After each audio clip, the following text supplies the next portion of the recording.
want to show you some of the highlights that have been redone here at Conconully State Park.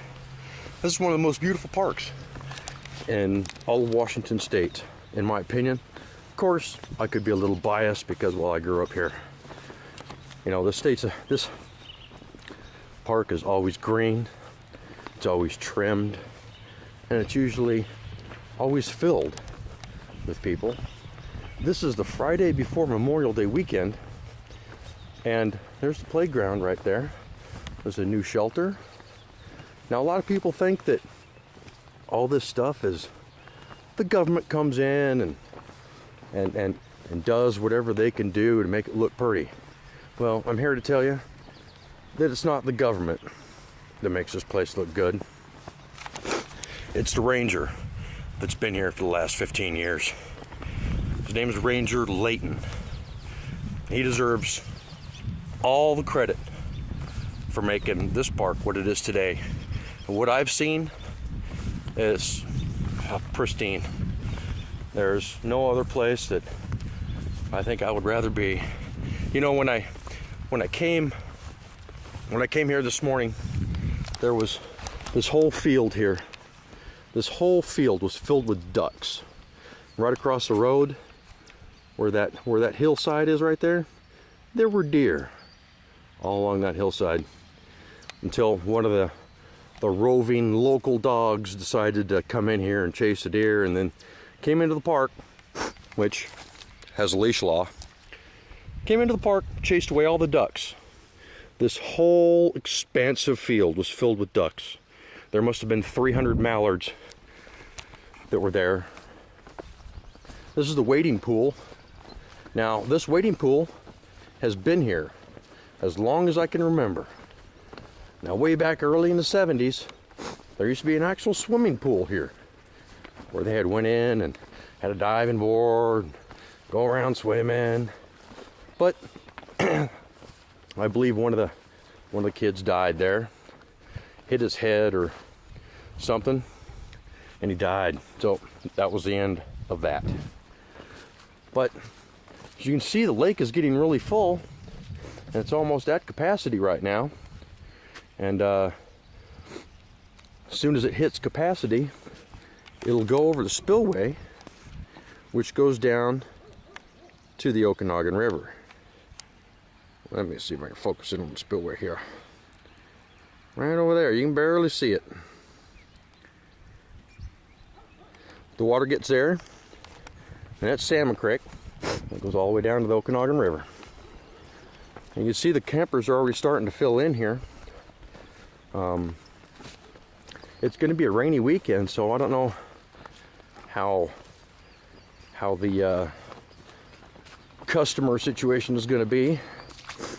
But I got to tell you, if you guys want a place to go fishing, hunting, snowmobiling, ATV riding, motorcycle riding, whatever you want to do up there in them hills, we are on the edge of the Pasayten Wilderness. You go around this lower lake and you continue following them roads around, it splits off into just places that just go all out in them mountains. Little Peacock, Big Peacock, Old Baldy's up there. Yeah, you can go all the way around. You can get lost in them mountains. I gotta tell you what, I haven't seen no more beautiful park than this one right here. Got all new facilities. Ranger station has changed. I mean, Ranger Layton has done an excellent job, and he deserves all the respect and all the admiration for putting in the new bathroom facilities, taking out the old caveman facilities that were over there. And I remember those caveman facilities. I painted them many times when I worked for the park when I was about 16. And right now, what he's done, he's put in all new blacktop. He's put in whole new parking area around here. It looks like a rest area. I mean, this place is phenomenal. There's no other place I would rather be at any time in the world.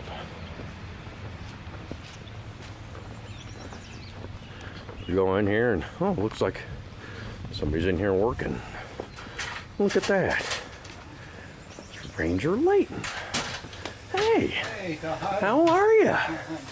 Good. Good. This is the man who deserves all the respect right here for making the park the way it is today. Did you get that water leak fixed? Well, I got the problem identified. Got the problem identified. Rock and roll. Yep. The last 15 years, this guy right here changed bathrooms from being over there to over here. New facilities on the inside. This is a unisex bathroom. Yeah, buddy. Yeah. Look at that. Showers and everything. Yep. This is the stuff, man. Definitely. You want a vacation? You want to experience the great outdoors? This is the place to do it. In town. Town's only 3 blocks long. You got plenty of wildlife right here in town. You ain't got to go out in the mountains to see it. You'll wake up one morning and this whole field here will be filled with deer and geese. When the geese are flying, yep, they all stop right here at this park and they hang out. But if you want to go snowmobiling, want to go bike riding, horseback riding, camping, fishing, anything you want, there's 900 lakes in Okanogan County. That's right, Okanogan County alone. Okanogan County is the largest county in Washington State, 3rd largest in the country. That's right, 3rd largest in the country. It encompasses half the Pasayten Wilderness. And it's Okanogan County. It's God's country. There ain't no other place you'd want to be. Anyhow, I sit here by the bell here in the state park with the new bathroom facilities behind me, spick and span, all due to Ranger Layton. Because the government just doesn't give you money to do things. You have to request it. A lot of red tape, a lot of special stuff you have to fill out. There ain't no other man in the world that I can see would have done as good a job with this park as Ryan Layton. One of the best rangers in the world that I've ever seen. One of the nicest guys. Man, I'm proud to call my friend. Very impressed with what he's done. Growing up, he's done a great thing for my childhood, because this park is nothing like what it used to be. This town, nothing like what it used to be. This whole park here, raining or not, would be filled with people. There wouldn't be a space. There wouldn't be walking room for the parades going up down the street. It's changed. It's changed. There's no more RV parks. All we got is a state park.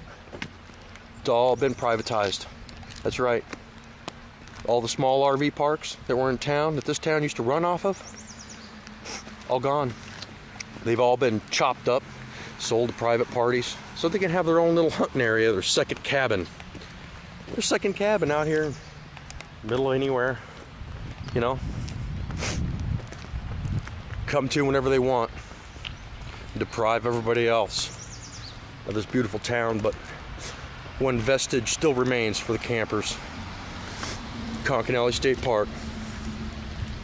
And I guarantee you, once you come here, you're gonna understand what I'm talking about. I'm walking out here in the rain and I'm enjoying every minute of it, even though I'm the desert artist. God damn, I love my rain. It's been raining here for about 3 days straight. I think there was 1 or 2 day period where it didn't rain, but for the rest of it, been pretty much raining. Pretty unusual for the dry side of the mountains. But hopefully the lake doesn't get up too much further, because this lake gets up a little bit further. This whole field right in here, where all those campers are at, it's probably gonna flood up and get filled with a little bit of water. Like here, be little puddles of water here, and little puddles of water there. Hopefully they'll be able to dredge the lake soon and be able to get some more acreage foot water in there. Right now it's water level height is pretty much restricted to the level of Spillway because of what they need here. I mean, there's a lot of irrigation that goes on south down by the Scotch Creek wildlife area, but needs water. Anyhow, just thought I'd give you guys a short little synopsis of Conconully State Park, and you know, I'm gonna have a couple more videos put up with how illegal poaching affects our wildlife here in town, and the way that people view the hunters, view wildlife conservation. And something personal I gotta tell all you hunters out there: I don't mind y'all hunting, but god damn it, don't hunt in the state park. Don't do it. Sorry, it's close to my heart and my soul, being able to come down here at any time and watch the deer out here play in the park and out in the fields like the children do. Ryan was down here almost 20 hours a day watching them deer. There was 2 bucks here, right here in this field, had a whole mess of doe. He left for 20 minutes to go home for lunch. Mr. Dallas Covey, another man I grew up with. Hopefully I run into him. I haven't seen him in many years. Sorry, I'm getting teary-eyed. And it is illegal to hunt in a state park. I don't know if y'all are familiar with that, but it is. Now, it's no firearms in town either. And people in town, some of the locals catch you hunting, they'll string you up. They'll string you up. That's right. These deer are considered pets in this town. They come in, they're fed, even though we're not supposed to feed them. There's still people in town that feed them. And they're not going to listen. They're still going to feed them because they think it doesn't hurt them. But I'm going to tell you, the deer, they know how to survive. You don't have to go out there and you don't have to feed them. You don't have to toss corn out your window, because they'll attack you. That's right. They'll attack you because they think you got food and you're going to feed them. And you got a pet, guess what? Better be on a leash. You know why? Because them deer will kill it. That's right. Just like donkeys will kill a coyote, these deer will stomp to death your dog. I don't know if you're familiar with deer feet, but they're pretty sharp. And them deer can jump up and down pretty quick. And definitely keep your pets on a leash. Even having them on a leash isn't a guarantee that they will not attack you. That's right. They are dangerous. They're cute, they're fuzzy, and they eat grass. Hey, guess what? They're still dangerous. And if you're a real hunter, go out in the woods. Walk through the woods and catch your meal. Don't expect to shoot it in town. Don't expect to shoot it from the road. Be a real man. Go out and get it for yourself. It's the only way you're going to get my respect. You're not going to get any respect for shooting it in town with a bow and arrow in the fucking state park. Not happening. That's right. I said the F word. I dropped the bomb. But you know what? I have the right. I have the right, because that ain't right. If you're going to go out and you have the balls to carry a bow and an arrow or a gun, go out in the mountains. Work for your food. Don't expect it to walk up to you. Be a man. be a woman. But if you're going to be anything, do it with respect. Respect all that respects you. You walk into this park, all the wild animals, they run away because they respect you.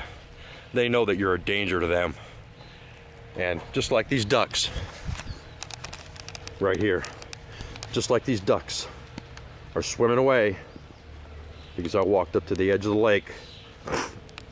The only reason they're swimming away is because that big dog chased them all. Each time you come, Mr. Layton is definitely going to make it better. And it's not through anybody's hard work but his. When you come here, tell him you saw my video.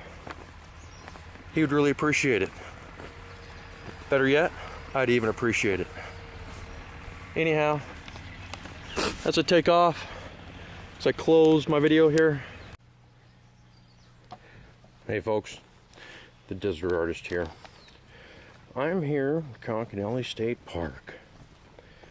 Walking up on the front right here, outlook to the lake where you could be out there in waders out there fishing. I'm going to tell you some new features here in Conconully State Park. This over here used to be like a roughhouse camping area. You know, it just had water.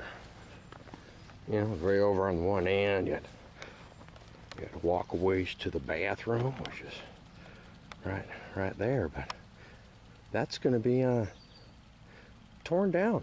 It's going to be non-existent. It's going to be replaced with a similar bathroom like the new facility over there. It's going to be replaced with a dual unisex bathroom over here nearby these new cabins. Now, I want to kind of explain these new cabins to you. I'm walking over here kind of showing you the beauty of Conconully. Right?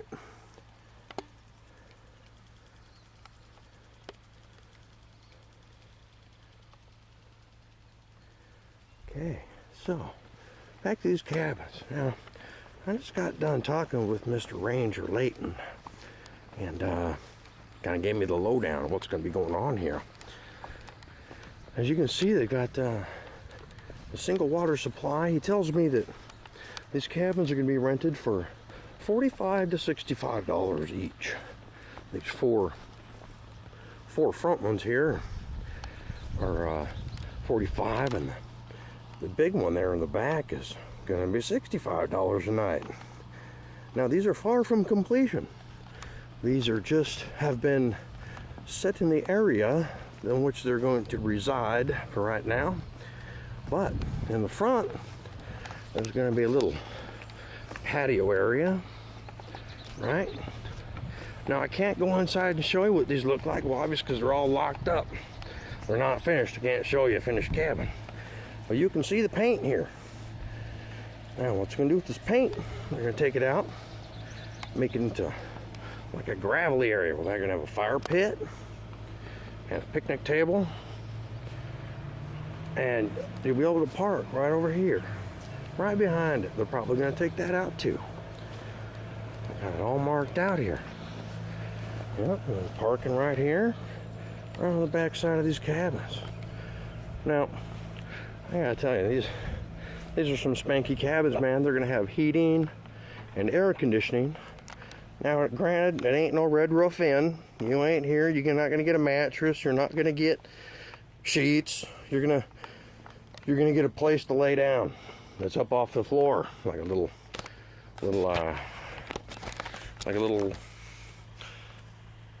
type, just a cot. Okay, not really even a cot because it's going to be hard. So you bring your own mattress, your own sleeping bag, your own bedding, and to make the reservations, of course, like I said, they're not ready yet. This is mid-July 2011. They'll be ready shortly. They're in the process of working it all out. Call the regular reservation number for your Washington State parks, and you can set a reservation for the area, and you can come and reside in one of these little toasty cabins here for $45 a night. That big one over there, that's a 65. I'm working my way over there. Now, each one of these are not going to have a kitchen facility or anything. They're going to have probably power and water. That's it. I don't know about the situation. You're just going to have to check that out for yourself. Got to leave some sort of a mystery for it. So, they all are going to have these little bench seats out here in the front, like this one has over here. This is the bigger one. These are going to have little bench seats over here and these little small ones. So this one's got a couple more windows. Bench seats, typical, all right. I'm sure it's probably not much different in the inside. Log seat. So, here we are. Now, rumor also has it, they're going to put the, they're going to tear down the existing tool shed area over in that area, and they're going to move it over here in this area. Don't know where. They're also going to put in those dual unisex bathrooms down here, so you have access to bathrooms and showers, and access to hunting, fishing, camping, hiking, ATVing, motorcycling. Anything that you really want to do can be done here in Conconully. One of these spanky new cabins. If you don't have an RV or a trailer, well, that's what these cabins are for. You got your thing right there. You don't have kitchen or anything, but you got a campfire and place to pack, cook right out front with a picnic table. You can get her done. You don't need to be camping if you can't get her done. You guys have a great day.